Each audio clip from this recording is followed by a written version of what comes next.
Sabi po ng Department of Justice, pwedeng gamitin sa mga kaso sa Pilipinas ni Pastor Apollo Kibuloy ang plea bargain agreement sa Amerika ni Kingdom of Jesus Christ Human Resource Officer Marisa Duenas. Sa nakuhang impormasyon ng DOJ sa US Embassy, pumayag si Duenas na aminin sa korte na nagsabwatan sila ng kanyang mga kapwa-akusado na ayusin ang hanggang 100 pekeng kasal ng mga KOJC member para lusutan ang immigration laws ng Amerika. Kapalit po niyan, kasong marriage fraud na lamang daw ang haharapin ni Duenas imbis na mas mabigat pang kaso. Ayon naman sa abogado ni Kibuloy na si Attorney Israelito Torreon, walang legal na batayan para makaapekto ang plea bargain deal ni Duenas sa Amerika sa mga kaso ni Kibuloy sa Pilipinas. Pero maaari raw gamitin ang plea bargain ni Duenas para depensahan si Kibuloy sa patong-patong niyang kaso sa Amerika. Kabilang po dyan ang conspiracy to engage in sex trafficking by force, fraud and coercion, sex trafficking of children at bulk cash smuggling. Sa email na ipinadala sa GMA Integrated News, sinabi ng legal team ni Duenas sa Amerika na hindi niya tutulungan ang anumang gobyerno sa paglilitis kay Kibuloy o sa iba pang kasapi ng KOJC.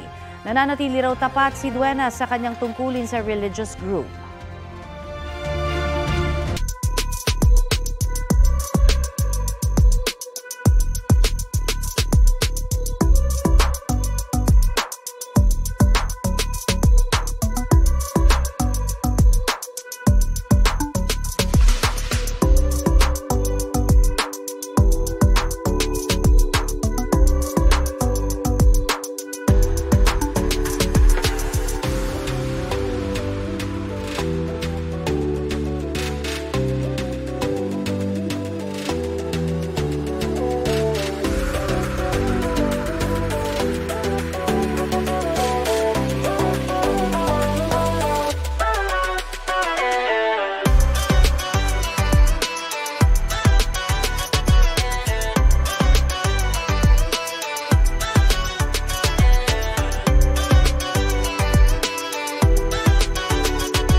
Kapuso, para sa mga maiinit na balita, mag-subscribe sa GMA Integrated News sa YouTube.